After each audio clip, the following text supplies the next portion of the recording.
Praise the Lord. आप सबको जय मसीह की। हम अपने जीवते शक्तिमान परमेश्वर पिता को धन्यवाद देते हैं। आज एक बार फिर से इस फेसबुक पेज पर वसंत एलियाजर तिमोथी, ये जो फेसबुक पेज है जो गुजरात से संचालित है और इसकी संचालिका है हमारी बहन रोहामा। हम उनके लिए भी आशीष की प्रार्थना करते हैं, उन्हें भी धन्यवाद देते हैं। उन्होंने हमें आमंत्रित किया है कि आज हम एक बार फिर से गुरुवार के दिन, आज का शुभ दिन प्रभु यीशु मसीह ने जो हमें दिया है उस पर हम उसकी महिमा स्तुति कर सकते हैं। तो सारी बातों के लिए हम अपने जीवित खुदावंत को धन्यवाद देते हैं कि सचमुच उसकी दया और प्रेम के ही कारण हम आज यहाँ बैठ करके अपने खुदा की महिमा करने पा रहे हैं। प्रियो, मैं आप सबका स्वागत करता हूं इस फेसबुक पेज पर। जितने लोग भी इस समय मेरे साथ जुड़ेंगे या फिर जब आप बाद में इस वीडियो को देखते हैं और उस समय जब आप हमारे साथ जुड़ते हैं, तो आपके लिए भी हम प्रार्थना करते हैं और आपको धन्यवाद देते हैं। आप इस सेशन को, परमेश्वर के पवित्र वचन को जब आप सुनते हैं और यदि आपको ऐसा लगता है कि सचमुच परमेश्वर का वचन महान, जीवित, पवित्र, सर्वशक्तिमान, सामर्थी वचन है, तो आपका मन को यदि छुआ तो आप इसको अपने प्रिय लोगों के साथ और भी दूसरे लोगों के साथ इसको शेयर कीजिए। ज्यादा से ज्यादा इसको शेयर कीजिए ताकि हर एक परमेश्वर के वचन को जानने पाए। तो सारी बातें, सारी महिमा खुदावंत को देते हैं और आज का सेशन प्रारंभ करते हैं। Hallelujah, praise the Lord. परमेश्वर पिता आप सबको बहुतायत से आशीष दे। सो प्रियो, जब हम आज का सेशन हम प्रारंभ कर रहे हैं तो हम सबसे पहले अपने जीवित खुदावंत को स्मरण करेंगे, उसे निवेदन और प्रार्थना करेंगे आज की हर एक आशीषों के लिए। अभी तक जो भी परमेश्वर पिता ने हमें आशीष दी है, हर बातों के लिए हम उन्हें धन्यवाद देंगे। तो आइए प्रार्थना करते हैं। हमारे जीवित सर्वशक्तिमान दयालु भी परमेश्वर पिता, धन्यवाद देते हैं आपको, आपकी महान दया कृपा के लिए परमेश्वर पिता, जिसके कारण हम आज जीवितों के बीच में पाए जाते हैं। धन्यवाद देते परमेश्वर पिता, आपने अभी तक हमें संभाल के रखा है, अच्छा भला चंगा रखा परमेश्वर पिता, समस्या बीमारी से बचाया परमेश्वर पिता। ये आपकी अनुग्रह ही है जिसके कारण हम परमेश्वर पिता आज इस समय आपकी महिमा के लिए इस फेसबुक पेज पर हम जुड़ने पाते हैं परमेश्वर पिता। धन्यवाद देता हूं बहन रुहामा के लिए भी परमेश्वर पिता, जिन्होंने अपने फेसबुक पेज पर हमें आमंत्रित किया है। परमेश्वर पिता, इस फेसबुक पेज पर भी आपकी आशीष चाहते हैं। इस सोशल मीडिया के द्वारा परमेश्वर पिता आपके नाम की महिमा सारे संसार में होने पाए। धन्यवाद देते परमेश्वर पिता हमारे संग होने के लिए और आज की उपस्थिति के लिए, जो आज हमारे बीच में आप उपस्थित हो रहे हैं। आप आशीषित कीजिए इस फेसबुक पेज पर।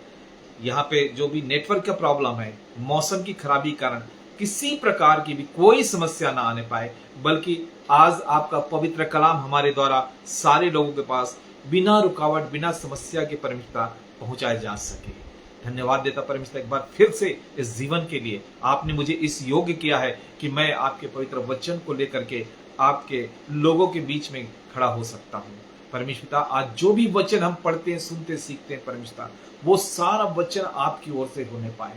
हर एक सुनने वालों के कान छिप जाए परमेश्वर पिता, हर एक के हृदय में परमेश्वर पिता, उनके हृदय और गुदे से गुदे को छेदिए परमेश्वर पिता। वचन इतना प्रभावशाली तरीके से काम करे कि हर एक लोग परमेश्वर पिता आपको जान सके, इस संसार में रहते जान सके कि सारी सृष्टि के कर्ता धर्ता निर्माण करता आप ही परमेश्वर पिता हैं। आप ही के द्वारा परमेश्वर पिता ये पृथ्वी बनाई गई है, आप ही के द्वारा हर पल हर क्षण बदला जाता है परमेश्वर पिता। आप ही की सामर्थ्य के द्वारा हम इस संसार में अपने परमेश्वर पिता आजीविका को प्राप्त करते हैं परमेश्वर पिता। आप ही हैं जो सर्वशक्तिमान परमेश्वर पिता हैं। आपके अलावा इस संसार में और कोई ईश्वर नहीं है। उद्धार सिर्फ आपसे है। हर एक मनुष्य जो पाप की दशा में पड़ा है, उनका उद्धार सिर्फ एक ही नाम, जैसा कि प्रेरितों के काम 4 अध्याय में लिखा परमेश्वर कि स्वर्ग के नीचे पृथ्वी पर दूसरा नाम नहीं दिया गया जिससे हम उद्धार पा सकें। सचमुच परमेश्वर एक ही नाम है। हम जब प्रभु यीशु मसीह का नाम लेते हैं तो हम उद्धार पाते हैं। आज उसी प्रभु यीशु मसीह के, आपके पुत्र प्रभु यीशु मसीह के पवित्र मीठे नाम से आपके पास आते, इस फेसबुक पर आपका वचन खोल करके प्रचार करने के लिए खड़े होते हैं। तो सारी महिमादार आपको देते हैं, मांगते प्रभु यीशु मसीह के नाम से, आमीन। तो प्रभु में मेरे प्रिय लोगों, मैं आज जो वचन आपके सामने रखने जा रहा हूं, परमेश्वर का वचन जो आज आपसे और मुझसे बातें करना चाहता है, ये मैंने इसलिए कहा क्योंकि परमेश्वर का जो वचन है ना, वो हमसे बातें करता है। आप देखेंगे परमेश्वर का पवित्र वचन जब आप खोल के पढ़ेंगे तो वो आपको बताता है कि आपको करना क्या है, क्या नहीं करना है, क्या करना है, कैसे रहना है, क्या करना है। तो सारी महिमा आदर हम खुदा को देते हैं। आज का वचन का प्रारंभ करते हैं। मैं आपके सामने कुछ बातें बताना चाह रहा हूं। आज के समय में आप अपने आसपास के लोगों को देखेंगे, आसपास की कलीसिया को देखेंगे, आसपास के पसबानों को देखेंगे। हर एक का जो कलीसिया में जो आजकल प्रचार हो रहा है, और वो प्रचार ये हो रहा है कि लोग चंगाई को प्राप्त करें, प्रभु यीशु मसीह के पास आए। लेकिन जो प्रचार प्रभु यीशु मसीह ने किया था, उस प्रचार को कोई नहीं कर रहा है। आपको मालूम है प्रभु यीशु मसीह ने क्या प्रचार किया था? आप यदि मत्ती रचित सुसमाचार की पुस्तक उसका पहला 4 अध्याय और 17 पद पढ़ें तो आपको मालूम होगा कि प्रभु यीशु मसीह जिस समय यूहन्ना बपतिस्मा देने वाले से बपतिस्मा लिए और बपतिस्मा लेने के बाद वो जंगल को गए और 40 दिन तक निराहार रहे, उपवास किए 40 दिन तक। वो 40 दिन जो प्रभु यीशु मसीह ने जंगल में अकेले व्यतीत किया, वो उस समय उनके वो अपने आप को पवित्र आत्मा से भर करके बड़ा स्ट्रांग कर रहे थे, मजबूत कर रहे थे, और पवित्र आत्मा उनके संग और साथ था। परमेश्वर के उनका पिता, परमेश्वर पिता उनके साथ साथ थे, और जिसके कारण प्रभु यीशु मसीह 40 दिन तक जब समय उपवास करने के बाद आए तो शैतान उनके पास आकर के उनकी परीक्षा लिया। आप जानते हैं कि जिस समय परीक्षा लिया, प्रभु यीशु मसीह ने बहुत ही सुंदर और सटीक तरीके से उसका उत्तर दिया, और वो उत्तर जो था वो पूरा पूरा पवित्र शास्त्र के अनुसार ही था। आपको मालूम है, शैतान ने कहा तू भूखा होगा 40 दिन से, तू परमेश्वर का पुत्र है, कह दे ये पत्थर को कि ये रोटी बन जाए, तो रोटी बन जाएगा, और उसे खा के अपने पेट को भरना। प्रभु यीशु मसीह इस संसारिक और संसार के भोजन के लिए भूखे नहीं थे। प्रभु यीशु मसीह जब भूखे थे तो उन्होंने कहा कि मनुष्य, हर एक मनुष्य परमेश्वर के वचन से जीवित रहेगा। उसका जो भूख लगेगी वो वचन से तृप्त किया जाएगा। आज हर एक मनुष्य के जीवन में वो भूख होनी चाहिए, संसार के भोजन की नहीं, संसारिक चीजों की भूख नहीं होनी चाहिए। भूख और लालसा जो होनी चाहिए वो परमेश्वर के पवित्र वचन की होनी चाहिए। और इसीलिए हम उस भाग को देखते हैं कि प्रभु यीशु मसीह ने जब परीक्षा से अपने आप को निकाल करके जब यरूशलेम की तरफ गए तो उन्होंने प्रचार जब प्रारंभ किया तो क्या प्रचार किया मालूम है आपको? प्रभु यीशु मसीह ने कहा कि मन फिराओ क्योंकि स्वर्ग का राज निकट है। मन फिराओ क्योंकि स्वर्ग का राज निकट है। इसका मतलब क्या हुआ? ये प्रचार करना जब प्रारंभ किया प्रभु यीशु मसीह ने, तो इसका अर्थ यह है कि प्रभु यीशु मसीह ने लोगों को बताया कि अब संसार और संसार का राज नष्ट होने वाला है। इसलिए हर एक मन और परमेश्वर का जो राज्य है, द किंगडम ऑफ गॉड, वो हमारे पास आ गया है, अब बहुत ही समीप है। उसके लिए हमको यदि उस राज्य में प्रवेश करना है तो हमको क्या करना है? वो कहते हैं कि आपको और हमको अपने अपने पापों से मन फिराना है। आज हर एक मनुष्य पापी, कोई नहीं कह सकता। और मैं यही बताना चाह रहा हूं, ये जो प्रचार है आज के समय में कोई व्यक्ति नहीं करता। प्रभु यीशु मसीह का जो प्रचार है, चाहे आप पासबान को देखें, सब अपने अपने, चाहे आप बिशप को देखें, चाहे आप बहुत बड़े प्रचारकों को देखें जो चाहे विश्व स्तरीय के प्रचारक होंगे, इंटरनेशनल प्रीचर होंगे, लेकिन फिर भी उनका प्रचार में ये नहीं बताया कि मन फिराओ, स्वर्ग का राज निकट है। आज बहुत जरूरत है इस अंत के समय में, जबकि हम देख रहे हैं कि मसीहों में सताव हो रहा है, चर्च तोड़े जा रहे हैं, आराधना लगाने में रुकावट की जा रही है, और विभिन्न प्रकार के लोग अपने आप को, अन्य जाति लोग जो प्रभु यीशु मसीह को नहीं जानते, अपने आप को बड़ा मसीहों के सताव के लिए खड़े हो जा रहे हैं, भीड़ के भीड़ आकर के उन्हें जेलों में डाल रहे हैं, उनके खिलाफ रिपोर्ट करा रहे हैं। ये सारी घटनाएं जब यहाँ पे हो रही है तो इस समय वचन के अनुसार हमको क्या करना चाहिए? हर एक मसीह व्यक्ति को विश्वास में दृढ़ और मजबूत रहना चाहिए, क्योंकि हमारा प्रभु यीशु मसीह ने हमें सिखाया है, उसकी शिक्षा है, हमारे मसीह धर्म की शिक्षा है कि अपने विरोधियों को क्षमा करो।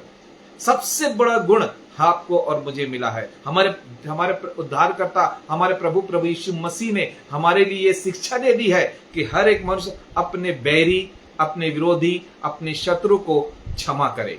वो जो भी करता है उसके लिए उसका क्षमा करे, परमेश्वर से उसकी क्षमा के लिए प्रार्थना करे। माफ करना सबसे बड़ा हमारा सिद्धांत है। परमेश्वर से लिखा है कि अपने पड़ोसी से अपने समान प्रेम रखना। प्रेम की भाषा परमेश्वर ने सिखाई है, हमें आपस में प्रेम रखना है। लेकिन आज का सताव के समय, क्योंकि परमेश्वर के वचन में जो लिखा है वो तो पूरा होगा ही, क्योंकि भविष्यवाणी की पुस्तक परमेश्वर का बाइबल जो है, हमारी ये धर्मशास्त्र बाइबल, ये इसमें कई सारी भविष्यवाणियां हैं और आप देखेंगे ये भविष्यवाणियां जो कंप्लीट होते आ रही है। आपको चाहे जो भी घटना इस संसार में हुई होगी, जो भी अभी तक घटनाएं, बड़ी बड़ी घटनाएं हुई है, वो सब इस पवित्र शास्त्र में पहले से लिखा दी गई, कई हजार साल पहले से लिखी हुई है।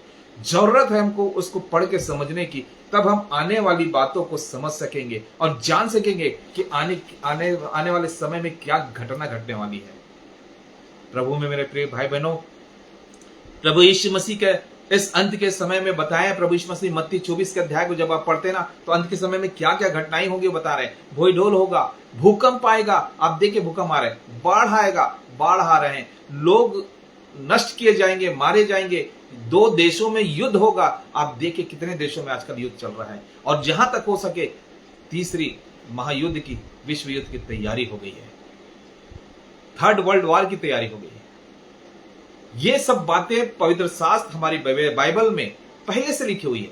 हमको क्या, हम ध्यान नहीं देते, हम सिर्फ वचन को लेके खड़े होते हैं, कलीसिया बना लिए, चर्च बना लिए, 4 लोगों को जोड़ लिए और वहां पे लोगों को सिखाने लग गए। हम वहां पे सिर्फ चमत्कार का काम कर रहे हैं, प्रार्थना कर रहे हैं, चंगाई की प्रार्थना कर रहे हैं, चंगाई देकर के लोगों को जोड़ रहे हैं। क्या कभी आपने, जो लोग आपके पास प्रभु यीशु मसीह को जान करके समीप आते हैं, क्या कभी आपने उन्हें इस बात की शिक्षा दी है, चंगाई को छोड़ करके, कि आप मन फिराइए क्योंकि स्वर्ग का राज निकट है? आज मेरा विषय यही है कि हमको प्रचार क्या करना है, हमको लोगों के बीच में प्रचार ये करना है, संसार में इस बात का प्रचार करना है कि मन फिराओ क्योंकि स्वर्ग का राज निकट है। हर एक मनुष्य अपने अपने पापों से मन फिराए, क्योंकि प्रभु यीशु मसीह ने भी, हमारे जो उद्धार करता है, जिन्होंने हमारे पापों के लिए अपने प्राणों को दिया, उन्होंने भी यही शिक्षा दी। उन्होंने भी सबसे पहले प्रचार करना जब प्रारंभ किया तो यही कहा कि मन फिराओ क्योंकि स्वर्ग का राज। हर एक मनुष्य को मन फिराना जरूरी है। अब ये बात आती है कि कुछ लोग ये भी कह सकते हैं कि मैं मन क्यों फिराऊं, मैं तो प्रभु यीशु मसीह को जानता हूं, मैं पहले से जान रहा हूं, मैं क्यों मन फिराऊं, मेरे को क्या आवश्यकता है कि मैं मन फिराऊं। प्रभु में मेरे प्रिय भाई बहनों, हम धोखे में हैं। जो ये कहता है ना कि मुझे क्या जरूरत है, कि मैं तो पहले से प्रभु यीशु मसीह को जान गया हूं, मुझे मन फिराने की आवश्यकता नहीं है, तो सबसे पहले वो अपने भीतर जांच ले, अपने आप को जांच और परख ले, अपने आप को टटोले कि मेरा व्यवहार कैसा है। क्योंकि यदि मैं पवित्र शास्त्र की आज्ञाओं को नहीं मान रहा हूं तो मैं पापी हूं, मैं संसारिक मनुष्य हूं, मैं आज भी लोगों के बीच में अपने आप को बड़ा धर्मी, बाहर से बड़ा धर्मी दिखाने वाला व्यक्ति हूं। इसलिए आज आपको और मुझे अपने जीवन में सबसे पहले खुद को देखना है कि मेरे बीच में क्या है, मेरे मन में क्या है। बीच में अभी कुछ दिनों पहले हम लोग जा रहे थे, मेरे साथ मेरे कलीग थे, और इसी बात की चर्चा हो रही थी कि हमने मंदिर देखा, हमने मस्जिद देखा, हमने चर्च देखा, हमने गुरुद्वारा देखा। हम सब चीजें, ये धार्मिक स्थल है, हम यहाँ पे क्या करने जाते हैं? हम यहाँ पर अपने ईश्वर की वंदना, आराधना करने जाते हैं।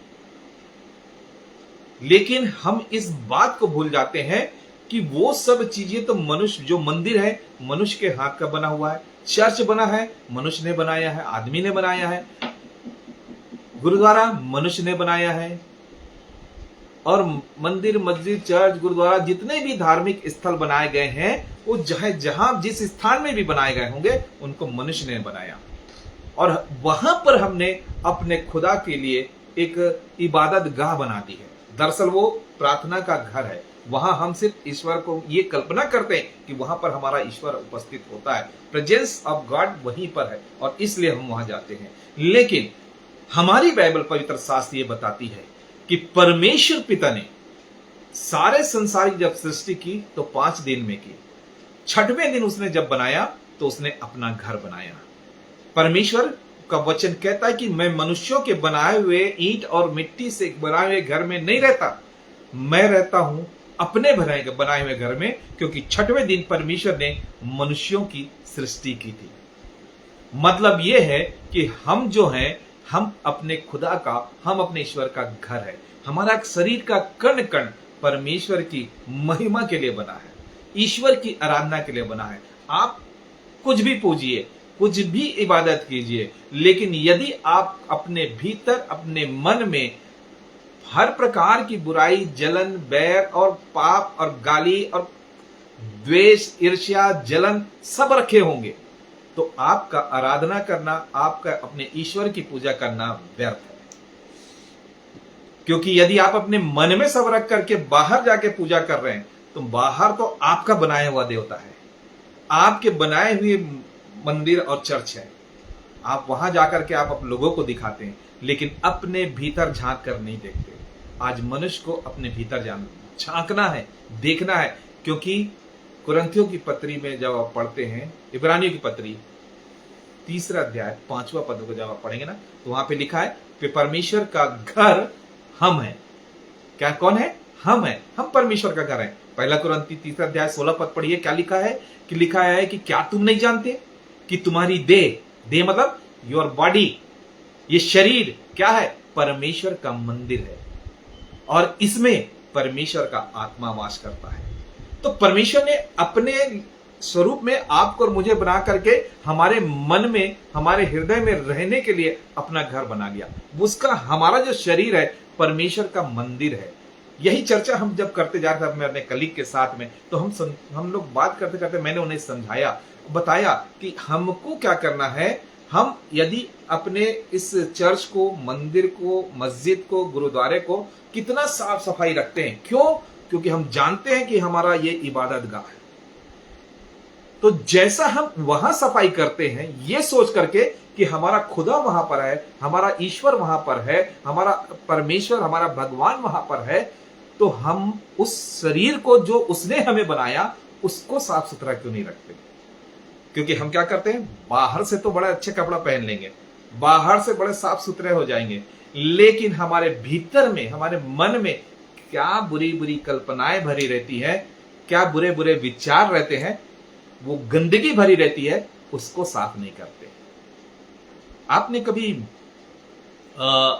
एक ऐसा कब्र को देखा है? कब्रस्तान में गए होंगे तो आप यदि कब्र को देखेंगे, किसी भी मकबरे को, कब्र को देखेंगे, आप याद रखिए कब्र जो है ऊपर से हम बड़े साफ सुथरा रखते हैं। क्यों बताएं? क्योंकि हमारे प्रिय का है, हमारे प्रिय को हमने वहां दफनाया है, वहां पे गाड़ के रखा है। उस कब्र को ऊपर से बड़ा सनमाइका लगा के, टाइल्स लगा करके बड़ा सुंदर बना के मकबरा बना देते हैं, लेकिन वो ऊपर से सुंदर दिखता है। आप यदि उस कब्र को खोद कर कभी देखे ना, उस कब्र के अंदर सिर्फ गंध और सड़ाहट और पूरा बॉडी का सड़ी हुई चीज मिलेगी, गली हुई चीज। मिट्टी है, मिट्टी में मिल गया, अंदर तो बड़ा गंदगी है, ऊपर से हम बड़ा सजा के रख रहे हैं। यही स्थिति हमारे शरीर की है। हम अपने शरीर को बाहर से तो बड़ा सुंदर दिखा देते हैं, लेकिन हमारे मन को हम कभी साफ नहीं करते। और यह एक बात स्मरण रखिए, पवित्र बाइबल में लिखा है, यिर्मयाह की पुस्तक में, यहोवा, मैं यहोवा तुम्हारे मनों को खोजता और टटोलता हूं। वो हमारे हृदयों को जांचता है, हमारे मनों को जांचता है, हमारे विवेक को, हमारे कॉन्सेंस को जांचता है कि इसमें क्या चल रहा है। वो आपके बाहरी रूप को नहीं देखता कि आप कैसा कपड़ा पहने हैं, आप वो ये नहीं देखता कि आप कैसे साफ सुथरा, वो देखता है मनों को, कॉन्सेंस को, विवेक को, कि आपके कॉन्सेंस में क्या है, क्योंकि वो उसका निवास स्थान है। खुदा हमारे मन में रहता है, उसकी आत्मा, उसका शोल हमारे भीतर में है। तो हमको अपने मन से पवित्र होना है, और इसीलिए परमेश्वर का वचन कहता है, मन फिराओ क्योंकि स्वर्ग का राज निकट है। और हम कहते हैं हम तो धर्मी हैं, हमने तो मन फिरा लिया। बाहर से आपने अपने आप को धर्मी बना लिया, बाहर से आप बड़ा अपने आप को पंडित, पास्टर और मौलवी बना करके अपने आप को कर लिया, लेकिन क्या भीतर से आपने अपने आप को शुद्ध और पवित्र किया है? हमको अपने भीतर से शुद्ध करना है। मन फिराने का मतलब ही यही है कि अपने मन को परिवर्तित करना। डू पेनेंस,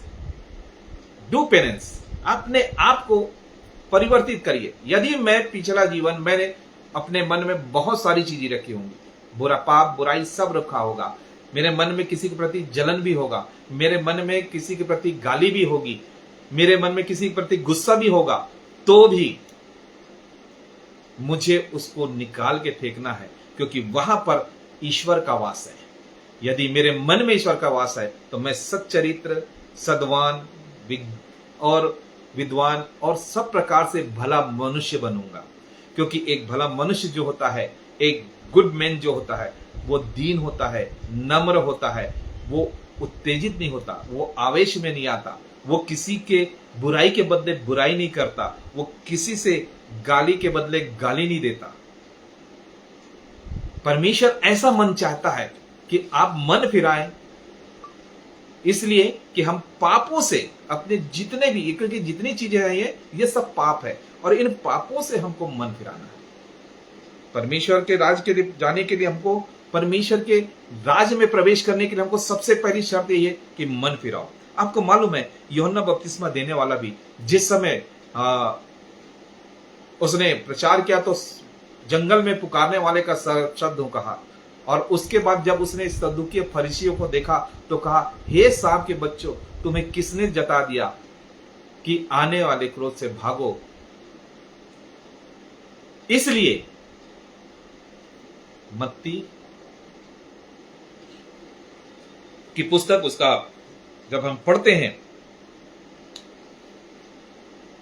3 अध्याय 7 और 8 पद में, तो लिखा है, 8वें पद में कहता है कि इसलिए मन फिराव के योग्य फल लाओ। इसका मतलब यह है कि यदि मैं ये कहता हूं कि मैंने मन फिरा लिया है, मैं परमेश्वर के समीप आ गया हूं, मैं अपने अपने पापों का पश्चाताप कर लिया हूं, क्योंकि रिपिटेंस होना बहुत जरूरी है।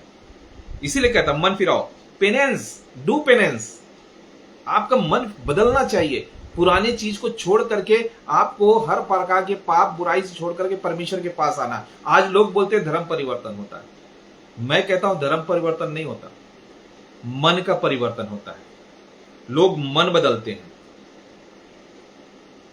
और चूंकि हम भारत देश, स्वतंत्र भारत देश के, धर्मनिरपेक्ष भारत देश के नागरिक हैं, और इसमें हमको हर एक को अपने अपने धर्म के चुनने की स्वतंत्रता भी है, कि हर एक व्यक्ति जो इस भारत देश का, भारतवर्ष देश का नागरिक है, वो स्वतंत्र है कि वो किस धर्म का पालन करेगा, किस धर्म को मानने के लिए वो स्वतंत्र है।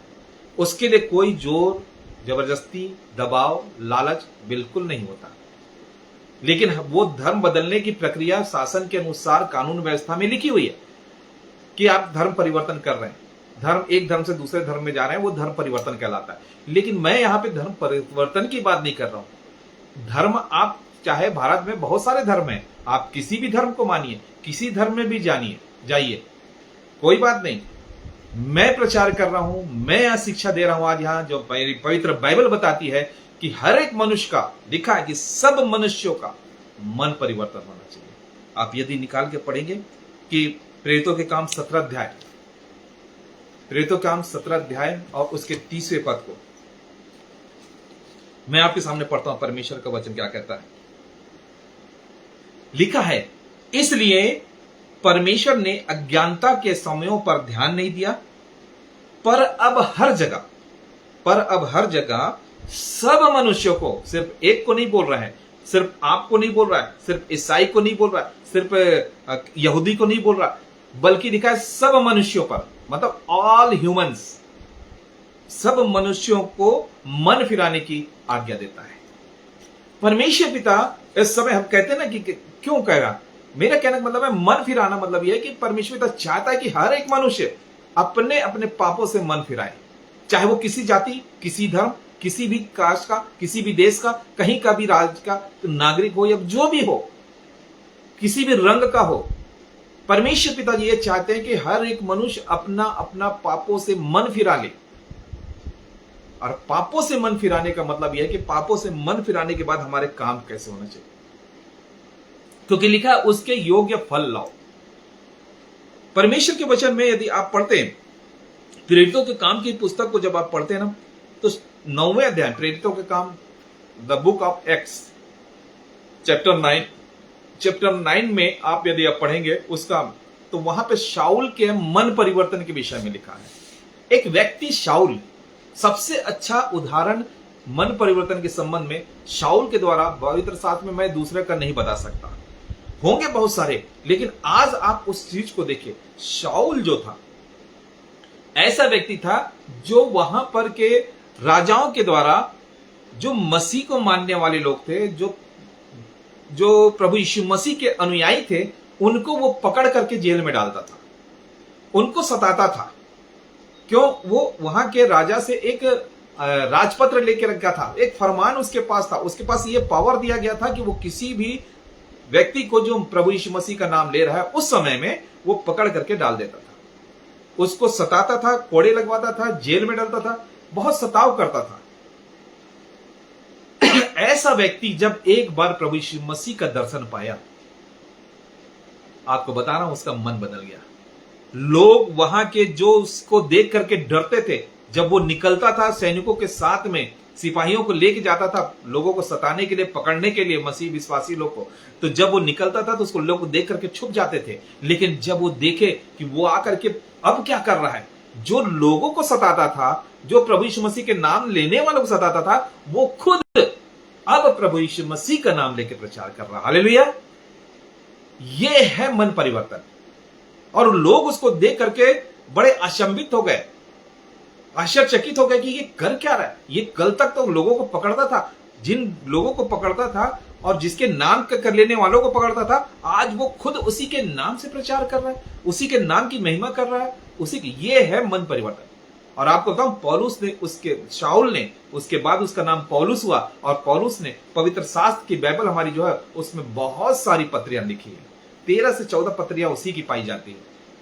ऐसा स्थान मन परिवर्तन, यह है मन परिवर्तन के योग्य फल लाना, कि एक बार जब मैंने परमेश्वर को ग्रहण कर लिया, मैं पुराने जीवन को छोड़ दिया, मेरा पुराना जीवन जो भी रहा होगा, मेरा स्वभाव पुराना पाप का रहा होगा, मैं बुराई करता रहूंगा, लेकिन जब मैंने उसको छोड़ करके प्रभु यीशु मसीह में आ गया, अब मेरा जीवन जो है वो प्रभु यीशु मसीह में पूरी तरह से उसको समर्पित हो गया।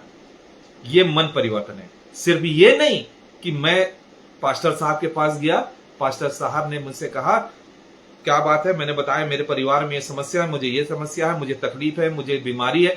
पास्टर साहब ने बड़े उससे परमेश्वर पिता से प्रार्थना की और वो बीमारी मेरे से दूर हो गई, मेरी समस्या दूर हो गई। अब मैं जाके पास्टर साहब की संगति में लग गया। लेकिन मैंने क्या किया बताऊं मैं आपको, मैं सिर्फ अपनी चंगाई को, अपने को देख करके, चमत्कार को देख करके उनकी संगति में गया। अभी जरूरत है मुझे परमेश्वर के वचन को समझने की, सुनने की। अब मेरा शरीर चंगा हुआ है, अब मेरा मन चंगा भी होना जरूरी है। आज हर एक पास्टर को मैं यहां से निवेदन करता हूं, मैं कोई बड़ा पास्टर नहीं, मैं बड़ा कोई विश्वासी नहीं, लेकिन प्रभु का एक छोटा सा दास होने के कारण मैं आप हर एक प्रचारक को, हर एक बाजमान को जो चर्च चलाते हैं, आपके पास लोग बहुत सारे आपकी प्रार्थना से अपनी चंगाई को पाते होंगे, जरूर पाते, लेकिन मैं ये कह रहा हूं आप उनको शारीरिक रूप से चंगा कर रहे हैं, उनकी पारिवारिक समस्याओं को दूर कर रहे हैं, उनके शरीर की समस्या को दूर कर रहे हैं। आज जरूरत है उनके मन की समस्याओं को भी दूर कीजिए। सबसे पहले उनके मन को बदलिए। बताइए कि प्रभु यीशु मसीह ने कहा कि मन फिराओ, स्वर्ग का राज निकट है, क्योंकि परमेश्वर का राज बहुत जल्द आने वाला है। हम सब उस देश के अभिलाषी हैं जो प्रभु यीशु मसीह हमारे लिए तैयार कर रहा है। तो प्रभु में मेरे प्रिय भाई बहनों, आज आपको यह प्रचार करना है कि हर एक व्यक्ति सब, क्योंकि लिखा है, परमेश्वर ने आज्ञा दी है कि सब मनुष्यों पे मन फिराव का आज्ञा होना चाहिए। हर एक मनुष्य मन फिराए, चाहे किसी भी जाति, किसी धर्म, किसी रंग, किसी भेद का हो। उसको जरूरत है कि वो अपने मन से हर एक पाप बुराई को निकाल के दूर कर दे और अपने खुदा के पास आए। सबसे पहले मैं आपको बता दूं, इस संसार में एक ही खुदा है, वो है प्रभु यीशु मसीह, जिसके द्वारा हम उद्धार पा सकते हैं। क्योंकि लिखा है लूका की पुस्तक, उसका जब हम 19 अध्याय और उसका 10वां पद पढ़ते हैं तो लिखा है, क्योंकि मनुष्य का पुत्र खोए हुए को ढूंढने और उनका उद्धार करने आया। प्रभु यीशु मसीह इस संसार में इसीलिए आए थे, हम जो पाप की दशा में थे, हमारा जो पाप का जीवन था, हमारे पापों से हमारी क्षमा मिल जाए, और उस क्षमा के लिए उन्होंने अपने आप को बलिदान किया। क्या हम ऐसा बलिदान व्यर्थ में जाने देंगे? आपको मालूम होना चाहिए, जिस समय हम किसी भाई को, किसी बहन को, किसी भी व्यक्ति को जब उसको उसके पापों से क्षमा दिलाते हैं, जो पुराने जीवन से मसीह जीवन में आता है, उसका मन जब परिवर्तन होता है तो बड़ा आनंद मनाया जाता है। सिर्फ संसार में नहीं, स्वर्ग में भी। आप यदि लूका रचित सुसमाचार की पुस्तक और उसका 15 अध्याय जब आप पढ़ते हैं तो वहां पर 3 प्रकार के दृष्टांत दिए गए हैं जो प्रभु यीशु मसीह ने बताया। 3 एग्जाम्पल दिए प्रभु यीशु मसीह ने। सबसे पहले दिया था खोई हुई भेड़ का। खोई हुई भेड़, जिसमें किसी व्यक्ति के पास 100 भेड़ें हों और उनमें से एक खो जाए तो क्या वो उसको ढूंढने नहीं जाएगा?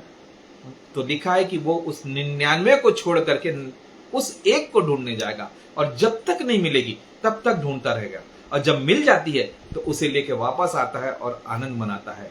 वहां पे लिखा है क्या वे 99 जो है, क्योंकि जिन्होंने मन फिरा लिया, उस एक के लिए मन फिराना जरूरी था। उसके बाद लिखा है खोए हुए सिक्के का, कि किसी एक स्त्री के पास 10 सिक्के हों और उनमें से एक खो जाए तो वो उसे जब तक मिल ना जाए तब तक वो उसे ढूंढती रहती है। यही चीज आज आपको और मुझे, क्योंकि उसके बाद वहां पे लिखा है कि जब वो मिल जाती है तो ऐसा ही आनंद कराती है, खुशी मनाती है अपने लोगों को बुला करके, और ऐसा ही आनंद परमेश्वर के सामने स्वर्गदूतों का होता है कि जब एक मनुष्य जो पाप में था मन फिरा करके प्रभु में आता है, वचन को सुन करके प्रभु यीशु मसीह को ग्रहण करता है, अपने पापों का पश्चाताप करता है, सच्चे ईश्वर की आराधना करता है, पुराने जीवन को जब त्याग करके एक नए जीवन में, एक मसीह जीवन में आता है, तो स्वर्ग में परमेश्वर की महिमा, परमेश्वर के घर में आनंद स्वर्गदूतों के सामने होता है। द एंजल्स आर सेलिब्रेट, वो आनंद मनाते हैं, वो उत्सव मनाते हैं, एक जॉय करते हैं। क्या आप नहीं चाहते कि आप जो इस संसार में किसी प्रकार का एक सेरेमनी रख करके एंजॉय करते हैं, बड़ा आनंद का उत्सव मनाते हैं, संसार में छोटी छोटी बातों के लिए हम सेलिब्रेशन करते हैं, क्या ऐसा सेलिब्रेशन स्वर्ग में नहीं होना चाहिए? हमारे एक छोटे से काम के द्वारा, कि यदि हम किसी मनुष्य को या खुद को अपने पापों से मन फिरा करके प्रभु यीशु मसीह के समीप आ जाएं, तो हमारे मन फिराने के द्वारा स्वर्ग में भी सेलिब्रेशन होगा। हालेलुया। आप इस चीज के लिए तैयार रहिए कि हमारे द्वारा स्वर्ग में भी सेलिब्रेशन हो सकता है। जो एंजल्स हैं वो सेलिब्रेशन करेंगे गॉड के सामने, परमेश्वर पिता के सामने, बड़ा आनंद मनाएंगे। हर एक को आनंद मनाने का अवसर दीजिए। सिर्फ संसार में रह करके इस जगत में मनुष्य के रूप में आप सेलिब्रेशन तो कर लेते हैं, लेकिन हाँ, बड़ी अच्छी बात तब है कि हमारे द्वारा, हमारे मन फिराने के द्वारा यदि स्वर्ग में आनंद मनाया जाए तो। हालेलुया। परमेश्वर का वचन हमें इसलिए कहता है। प्रभु मेरे प्रिय भाई बहनों, मैं आपको यही बताना चाहता था, लेकिन इसके बाद एक तीसरा है उदाहरण, जो एग्जाम्पल प्रभु यीशु मसीह ने दिया मत्ती 15 में, लूका 15 में, लूका के 15 अध्याय में, वो है एक उड़ाऊ पुत्र का, जिसने लिखा है कि अपनी सारी संपत्ति अपने पिता से अपनी संपत्ति का हिस्सा मांगा, बंटवारा लिया, और बंटवारा लेकर के वो अपनी प्रॉपर्टी लेकर के, अपना धन पैसा दौलत पैसा लेकर के दूर देश को चला गया। बड़ा एंजॉय किया, बड़ा आनंद मनाया, पार्टी किया, सब किया, पैसों को जुआ में उड़ाया, शराब में उड़ाया, सब चीज करके खत्म कर दिया। लेकिन ऐसा हुआ कि उसके पास जब एक धन संपत्ति जो थी वो क्षणिक होती है। आप जानते हैं कि पैसा जो है हमारे पास आज है, कल नहीं रहेगा। हम उसी चीज के लिए, उसी धन के लिए हम पीछे आज पूरा जीवन लगा देते हैं, जो हमारे पास कभी रुकता नहीं है। आपने कभी नोट को देखिए, रुपये को देखिए, उसमें पढ़िए गवर्नर का जो सिग्नेचर होता है, उसके ऊपर लिखा है, रिजर्व बैंक ऑफ इंडिया के गवर्नर का सिग्नेचर पर लिखा है कि मैं धारक को इतना रुपए देने का वादा करता हूं, वचन करता हूं। धारक को मतलब आज जिसके पास है वो उसका हुआ, कल वो दूसरे के पास गया वो उसका हो गया। तो ये चीज जो है चंचल धन है, ये मतलब एक जगह रुकने वाला नहीं। आप तो उसको रोक के नहीं रख सकते कि मेरा नाम लिखा गया इसमें, अब धारक मैं हूं तो मतलब मेरा नोट है तो मैं लिखा गया, ऐसा नहीं है। आज आपके पास है वही नोट कल दूसरे के पास होगा, वही रुपया किसी दूसरे के पास, तीसरे के पास, चौथे के पास, चलता रहता है। और हम इसी धन के लिए जो अस्थिर है, स्थिर नहीं है, अस्थिर है, हम ऐसे संपत्ति के लिए और धन के लिए अपना जीवन गंवाते हैं। प्रभु यीशु मसीह कहते हैं कि तुम संसार और संसार के धन की चिंता मत करो। अपने लिए धन स्वर्ग में इकट्ठा करो, क्योंकि इस संसार में जो धन रख रहे हो ना, उसमें आपका काई भी लग जाएगा, सड़ जाएगा, दीमक लग जाएगा, खराब हो जाएगा। लेकिन स्वर्ग में करोगे न जहां काई लगता, न कीड़े लगते, न किसी प्रकार का नुकसान होता, सदा सदा। वो धन कौन सा है? वो धन है सत्कर्म के धन।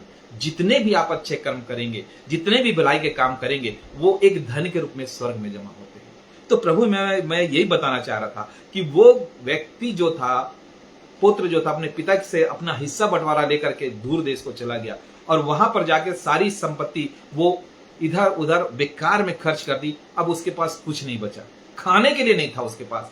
तो क्या किया? तो वो जाके किसी के यहां मजदूरी करने लगा। लेकिन मजदूरी करते करते बात वहां पे आई कि उस देश में अकाल पड़ा। जिस देश में गया था वहां अकाल हो गया और अकाल में लोग भूखे मरने लगे।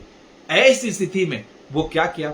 उसके पास उस नौकरी छूट गई जहां काम करता था, 4 दिन सवेरे मेहनत करता, शाम को रोटी खाता, वो काम भी छूट गया उसका।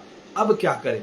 तो वो जाकर के वचन में लिखा है, बाइबल में प्रभु यीशु मसीह बताते हैं कि वो गया, ऐसी जगह बैठ गया जहां पे जिसको बहुत गंदा जगह बोलते हैं, जिसको अपन बोलते हैं सूअरों का स्थान, जहां पे सूअरों का बाड़ा था, वहां जाकर के रहने लगा और सूअरों के बीच में रहने लगा। और जो मालिक सूअरों को जो फली खिलाता था, उस फली को खाने लगा।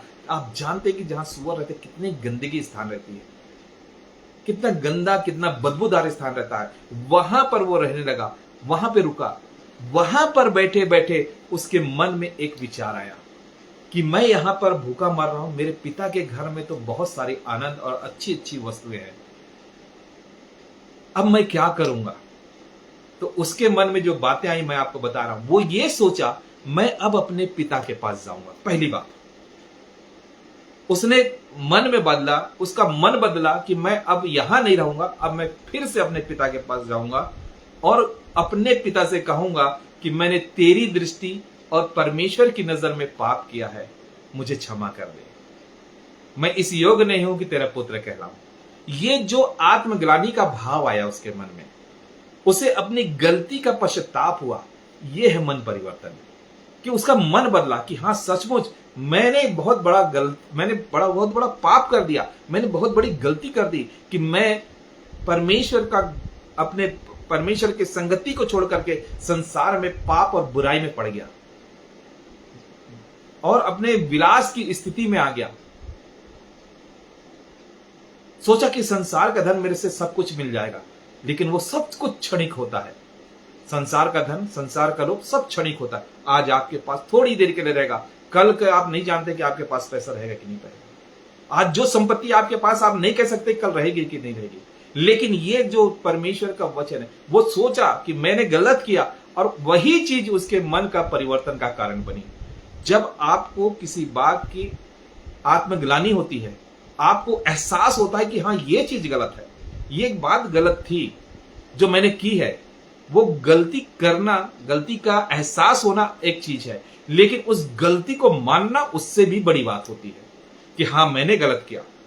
अपनी गलती को मानना कि मैंने गलत किया, वो आपका रिपेटेंस को बताता है, आपके रिपेटेंस को बताता है कि हाँ आपने अब उसका पश्चाताप कर लिया, आपने मान लिया कि मैंने गलती की। और वो कहता है वो पुत्र कि मैं जा करके अपने पिता से कहूंगा कि मैंने गलती की है, मुझे नौकर रख ले। लेकिन आपको बता रहा हूं, आगे जब उस दृष्टांत को प्रभु यीशु मसीह ने एग्जाम्पल को जब आगे बताया तो लिखा है कि वो पुत्र जब वापस अपने पिता के घर आ रहा था, पिता ने दूर से देखा तो बोला ये मेरा वही पुत्र है जो मेरा से हिस्सा बंटवारा लेके चला गया था।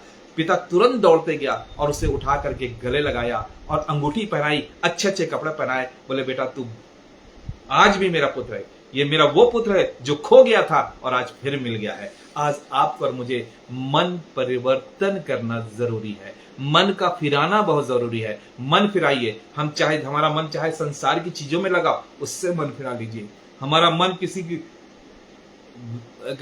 गंदी चीजों में लगा हो, हमको उससे मन फिराना है। तब तो ये वचन आज हम प्रचार कर सकते हैं कि मन फिराओ, स्वर्ग का राज निकट है। और मन फिराओ के योग्य फल लाना है। मतलब लोगों को दिखना, हमसे मन बस पर ना फिराए, बल्कि हमारे जीवन से वो दिखना भी चाहिए कि हाँ ये मन फिराया हुआ व्यक्ति है। क्योंकि एक मन फिराया हुआ व्यक्ति कभी गलत और बुरे काम नहीं करेगा, कभी उसके मुंह से गलत बात नहीं निकलेगी, क्योंकि उसने सच्चे और अद्वैत सर्वशक्तिमान परमेश्वर को जान लिया है। आज आपको और मुझे परमेश्वर का वचन ही बनाता है कि मन फिराइए, क्योंकि हम उस मार्ग में, उस समय में आ गए हैं कि परमेश्वर प्रभु यीशु मसीह को निश्चय ही भेजेंगे। उनका द्वितीय आगमन बहुत जरूरी है, अब बहुत निकट है, और हम सब के सब उस संसार के आखिरी होने के अंत की दशा में हम हैं। विनाश, संसार के विनाश की दशा की ओर हम बढ़ रहे हैं। ऐसे में प्रभु यीशु मसीह का आगमन होगा और आप सब प्रभु यीशु मसीह को ग्रहण करना बहुत जरूरी हो गया, क्योंकि वो आएंगे और हम सबको अपने देश में लेके जाएंगे। तो ये वचन आज था हर एक के लिए कि आपको और हमको, हम विश्वास तो करते हैं प्रभु यीशु मसीह पर, हम बाइबल तो पढ़ते हैं, हम प्रार्थना तो करते हैं, हम परमेश्वर के वचन का प्रचार तो करते हैं, लेकिन हमको सबसे पहले अपने मन को जांचना परखना है, अपने मन को परिवर्तन करना है। क्योंकि हम बाहर से कुछ भी दिखे, लेकिन हमारे अंदर के मन को सिर्फ हम ही जानते हैं कि हमारे मन में क्या भरा है। इसीलिए प्रभु यीशु मसीह कहते हैं एक जगह पे कि तुम्हारे शरीर के अंदर जो जाता है, क्या खाते, क्या पीते, जो भी करते हो, चाहे अच्छा खाओ, चाहे बुरा खाओ, चाहे गंदा खाओ, चाहे कुछ भी खाओ, वो तुम्हारे शरीर को नुकसान करेगा। लेकिन तुम्हारे भीतर से, अर्थात तुम्हारे मन से जो निकलता है, मतलब हमारे भीतर से जो कुछ भी निकलेगा, वो बुरी इच्छा, बुरी लालसा, गाली, जलन, बैर भाव, वो हमारे शरीर और आत्मा दोनों को नाश करता है। तो प्रभु में मेरे प्रिय भाई बहनों, आज के वचन के द्वारा हम अपने आप को जांचें और परखें, अपने मन को परिवर्तन करें, मन को फिराएं प्रभु यीशु मसीह की तरफ। और हम सबको, जितने भी हम अगुवे बनते हैं, हम जितने भी प्रभु के दास लोग हैं, हम सबको आज यही प्रचार करना है कि हर एक व्यक्ति मन फिराए, क्योंकि प्रभु यीशु मसीह ने, परमेश्वर पिता ने यह आज्ञा दी है। मैंने आपको प्रेरितों का काम की पुस्तक 17 अध्याय 30 पद पढ़ा दिया, उसमें लिखा है कि परमेश्वर पिता अज्ञानता के समयों पर ध्यान नहीं दिया कि तुम कितने बुद्धि थे, क्या कर रहे थे, तुम्हारे कैसा जीवन था, उसको छोड़ दिया, उसने माफ कर दिया। चलो मैं माफ किया तुम्हारे उन समयों को, तुम्हारे उन बातों को, उन दिनों को मैं याद ही नहीं करता, लेकिन अब आज्ञा देता हूं कि सब मनुष्यों पर मन फिराना जरूरी है। मन फिराने की आज्ञा देता हूं। तो यह है मन फिराना। आज आपको और मुझे मन फिराना जरूरी है।